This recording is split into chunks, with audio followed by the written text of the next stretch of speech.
Hello guys, good morning, Mr. Valiant and friends. We are from Group 9, and the member of the Group 9 is Dias Rafli Ananda, the second John Pratama Aditya, and the third Oka Sanjaya, and the fourth Yoriko Kristavan. On this occasion, we present the alternating current and direct current and battery concept. Okay, the first alternating current. Alternating current itu memiliki pengertian arus listrik yang nilainya berubah terhadap satuan waktu. Arus ini itu disebut juga dengan arus bolak-balik.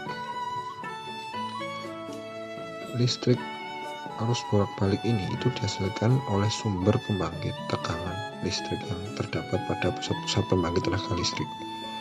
Contohnya seperti penerangan rumah, lalu keperluan rumah tangga seperti kipas angin, kulkas, setrika, dan lain-lain. Nah, arus listrik AC akan membentuk suatu gelombang yang dinamakan dengan gelombang sinus. Lalu yang kedua adalah direct current atau listrik DC. Memiliki pengertian arus listrik searah. Jadi pada awalnya ada aliran arus pada listrik DC dikatakan mengalir dari ujung positif menuju ujung negatif. Nah, semakin ke sini itu pengamatan-pengamatan yang dilakukan oleh para ahli menunjukkan bahwa pada arus searah merupakan arus yang aliran dari negatif elektron menuju kutub positif. Aliran-aliran ini itu menyebabkan timbulnya lubang-lubang bermuatan positif yang terlihat mengalir dari positif ke negatif. Meskipun DC singkatan dari arus arah, DC sering merujuk pada polaritas konstan. Berdasarkan definisi ini, DC tegangan dapat bervariasi dalam waktu seperti yang terlihat pada output baku penyearah atau sinyal suara berfluktuasi pada saluran telepon. Istilah DC digunakan untuk merujuk pada sistem tenaga yang menggunakan satu polaritas tegangan atau arus, dan untuk merujuk pada nol frekuensi konstan atau perlahan-lahan bervariasi nilai rata-rata lokal tegangan atau arus. Sebagai contoh, tegangan sumber DC konstan seperti saat ini melalui sumber arus DC. DC, solusi dari suatu rangkaian listrik adalah solusi di mana semua tegangan dan arus yang konstan. Hal ini dapat ditunjukkan bahwa setiap tegangan stasioner atau gelombang arus dapat diuraikan ke dalam sejumlah komponen DC dan waktu bervariasi. 0 berarti komponen-komponen DC didefinisikan sebagai nilai yang diharapkan atau nilai rata-rata tegangan atau arus atas semua waktu. Selanjutnya adalah daya.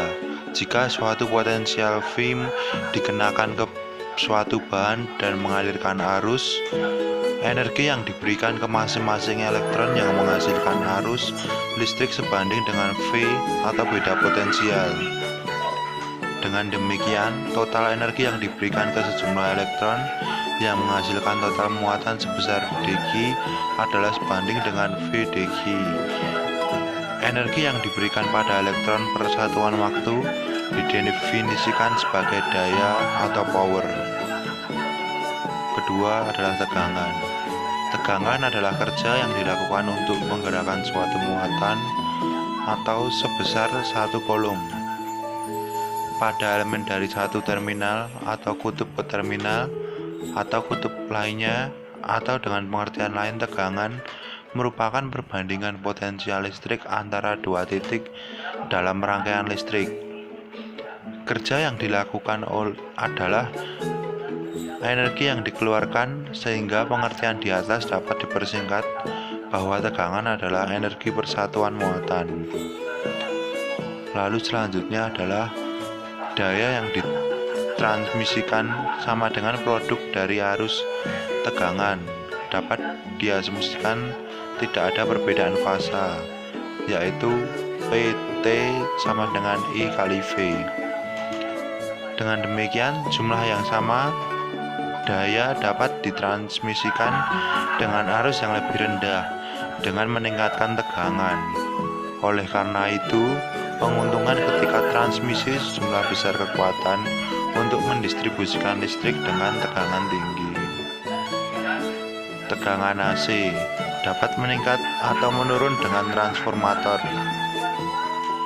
Penggunaan tegangan yang lebih tinggi menyebabkan signifikan transmisi yang lebih efisien. Rugi daya dalam konduktor adalah produk dari kuadrat arus I dan resistensi atau R konduktor dijelaskan dengan rumus PL sama dengan I kuadrat dikali R. Ini berarti bahwa ketika transmisi daya tetap pada kawat yang diberikan, jika saat ini 2 kali lipat, daya yang hilang akan 4 kali lebih besar. C. Perbedaan listrik arus AC dan DC. Perbedaan yang pertama dapat dilihat dari bentuk gelombangnya. Bentuk gelombang ini dapat dilihat dan diteliti dengan menggunakan osiloskop.